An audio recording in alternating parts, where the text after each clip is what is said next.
அதனால இன்னைக்கு நான் செம்ம டயர்டாக இருக்கேன். ட்ரெயின் எப்பயும் போல் லேட்டு. டைம் வந்து 10:44 ఆగుదు. హాయ్ అండి, అందరూ ఎలా ఉన్నారు? ఇదేంట్రా ఇదే? అరే నీ అబ్బా என்னடா இவ்வளோ நாள் வந்து தமிழில் வந்து இன்ட்ரோ கொடுத்த நான் வந்து தெலுங்கில் கொடுக்குறேன் நீ அப்படின்னு சொல்லிட்டு நீங்கள் நினைக்கலாம். இன்னைக்கு கான்டென்ட் வந்து அது ரிலேட்டடாக தான்.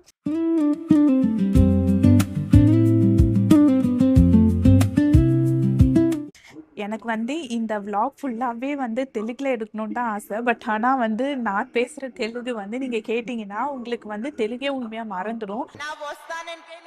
అందరికీ ధన్యవాదాలు చెప్పడమే మా కర్మ అది.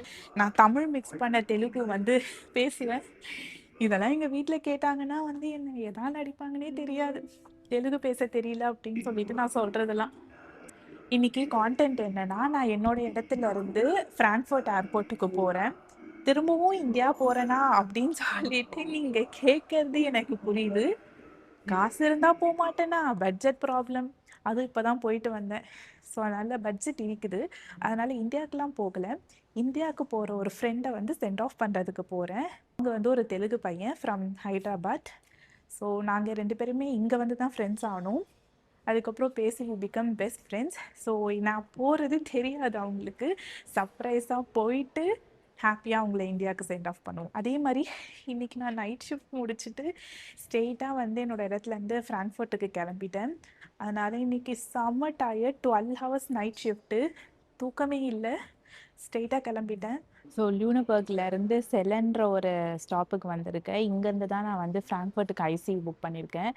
சரி ஓகே, எப்படியும் ஐசியில் வந்து எல்லாமே காஸ்ட்லியாக தான் இருக்கும் அப்படின்ட்டு ஏதாவது ஒரு சூப்பர் மார்க்கெட் தேடினேன். பட் ஆனால் எந்த சூப்பர் மார்க்கெட்டும் இந்த செல்லன்ற ஒரு ஸ்டேஷனுக்கு பக்கத்தில் இல்லை. எல்லாமே ஒரு 1/2 அன் ஹவர் பஸ் ஏறி போகிற மாதிரி இருக்குது. நான் போயிட்டு வந்தேன்னா என்னோடய ஐசியை வந்து நான் மிஸ் பண்ணிடுவேன். ஸோ அதனால் மேபி ஃப்ராங்க்ஃபர்ட் போயிட்டு ஏதாவது ஒரு சென்ட் ஆஃப் கிஃப்ட் வாங்கலாம். அதுக்கு முன்னாடி எப்போயுமே எங்கே போனாலும் நம்மளுக்கு லைட்டாக பசிக்கும்ல. ஸோ அதனால் வந்து ஒரு ரேப்பு, இது பேர் ரேப் கிடையாது, ஒரு ப்ரெட்டு, சிம்பிளாக சொல்லணுன்னா ஒரு ப்ரெட்டு வாங்கியிருக்கேன்.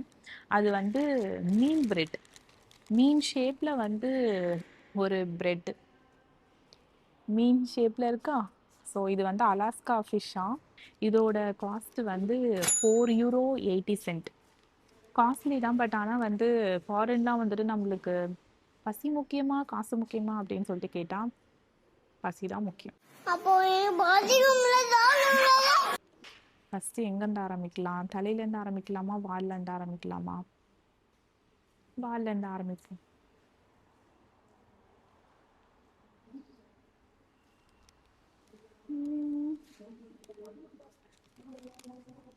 சில்லுன்னு இருக்கு.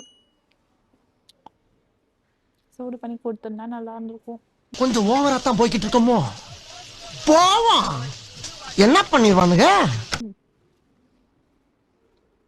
இந்த ஸ்டேஷனில் நான் வந்து 1 மணி நேரம் கேமரா பார்க்காம எங்களுக்கு பேசியிருக்கேன். ஸோ இந்த ஸ்டேஷனில் வந்து நான் 1 மணி நேரம் வெயிட் பண்ணணும்.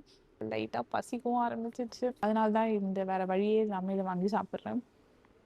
சில்லுன்னு இருக்குது, சூடானா நல்லாயிருக்கும்.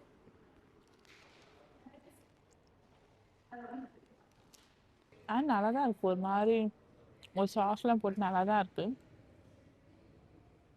இதை சாப்பிட்டு பொறுமையாக வீட்டில் தான் பேசிட்டு அப்புறமா ஐசி ஏறுவோம். ஃபஸ்ட்டு நான் இறங்குற ஸ்டாப்பை கேன்சல் பண்ணானுங்க. அதுக்கப்புறமா வந்து ட்ரெயினை டிலே பண்ணானுங்க. ட்ரெயின் வருமா அப்படின்னு யோசிச்சுட்டே இருந்தேன். நல்ல வேலை ட்ரெயினை கேன்சல் பண்ணல. ஜெர்மனியில் மட்டும் ஆகஸ்ட்டில் ட்ரிப்போ வெக்கேஷனோ எதுவுமே பிளான் பண்ணக்கூடாது. ஏன்னா எல்லா ஸ்கூலும் க்ளோஸ்டாக இருக்கிறதுனால வந்து எந்த இடத்துல பார்த்தாலுமே ஒரே கூட்டமாக இருக்கும். அந்த மாதிரி தான் இப்போ நான் போகிற ட்ரெயினுமே செம்ம கூட்டமாக இருந்துச்சு. எப்படியோ பை லக் வந்து எனக்கு ஒரு சீட் கிடச்சிட்டு உட்காந்துட்டேன். ஸோ நெக்ஸ்ட் வீடியோவில் நான் வந்து போன விஷயம் சக்ஸஸ் ஆச்சா, சர்ப்ரைஸ் ஆனாங்களான்றதை பார்க்கலாம். சூஸ்.